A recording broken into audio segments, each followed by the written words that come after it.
प्रश्न है आज का, बिंदु 2,3 और 10, के बीच की दूरी कितनी है? 10 मात्रक है, तो बाय का मान ज्ञात कीजिए। तो हम दो बिंदु बना लेते हैं, एक डायग्राम बना लेते हैं। एक मान लीजिए ये बिंदु है ए, एक बिंदु है बी। इसका जो मान दे रखा है उसने रखा है 2,3 और अगले का दे रखा है 10, बाय। इनके बीच की दूरी दे रखी है उसने 10 मात्रक। कितनी दे रखी है? 10 मात्रक दे रखी है। अब क्या करना है आपको, एक बीच की दूरी का फॉर्मूला होता है। तो फॉर्मूला क्या होता है? तो ये होगा आपका रूट में x माइनस एक्स का whole square plus y minus y का होल स्क्वायर। अब यहाँ 2 आ जाएगा, यहाँ 1 आ जाएगा, यहाँ 2 आ जाएगा, यहाँ 1 आ जाएगा। तो ये फॉर्मूला होता है क्या? दूरी का, बीच की दूरी का। ठीक है, अब इनमें हम वैल्यू रख देते हैं। अब हमने देखा यहाँ रूट है, तो रूट सामने जब जाएगा तो किसका हो जाएगा? स्क्वायर हो जाएगा। तो दूरी कितनी थी? 10 थी, तो ये 10 का क्या हो जाएगा? स्क्वायर हो जाएगा। वैल्यू रख देते हैं हम x2 माइनस x1 की। अब ये आपको कैसे पता लगाना है? तो बहुत सिंपल है, जो आगे का पॉइंट रहता है, बिंदु रहता है, वो आपका x1 और y1 होता है, और जो अगला होता है वो क्या होगा? x2 और y2। ठीक है, इस प्रकार आप मान सकते हैं। अब क्या करना है आपको? 10 में से क्या घटा देना है? 2 घटा देना है। तो 10 में से 2 जाएंगे तो ये हो जाएगा 10 माइनस 2 का whole square plus y2 minus y1, मतलब y में से क्या घटेगा? 3 घटेगा, क्योंकि y2 की वैल्यू y है और y1 की कितनी है? 3 है।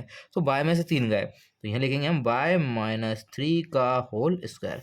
इसको सोल्व कर, 10 में से 2 का कितने बचे? 8। 8 का स्क्वायर कितना होता है? ये हो गया 8। तो 8 का स्क्वायर कितना होता है? ये होता है 64 प्लस ये आपको ऐसा का ऐसा लिखा रहने देना है, बराबर कितना? 10 की घात 2, मतलब 10 धाम 100, है ना? स्क्वायर है तो 10 गुणा 10, 10 धाम कितने हुआ? 100। 64 इधर चले जाएंगे तो ये हो जाएगा बाय माइनस 3 बराबर 100 माइनस 64। जब 100 में से 64 जाते हैं कितने बचते हैं? ये बचेंगे हमारे पास 36। अब हमने देखा कि यहाँ स्क्वायर है, तो ये स्क्वायर सामने जाके हो जाएगा, रूट का हो जाएगा, तो ये हो जाएगा आपका बाय माइनस 3 बराबर, ठीक है, स्क्वायर हटता क्या चला जाता है?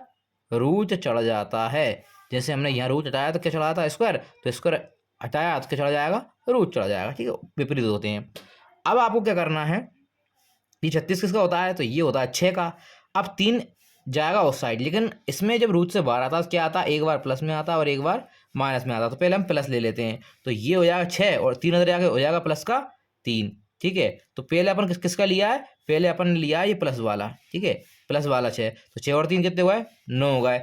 इस प्रकार माइनस वाला लेना है आपको, तो y की बार वैल्यू कितनी है? 6 किसका आएगा? माइनस का, प्लस के क्या हो जाएंगे? 3। 6 में से 3 का कितने बचे? 3, और बड़ी संख्या के पास निशान क्या है? माइनस, तो -3। तो इसके क्या वैल्यू हो सकती है हमारी? जो y का मान है वो 9 हो सकता है या -3 हो सकता है। ये क्या हो जाएगा हमारे पास? इसका आंसर हो जाएगा। अगर आपको हमारी वीडियो अच्छी लगी हो तो हमारे चैनल को लाइक कर दीजिए और सब्सक्राइब कर दीजिए।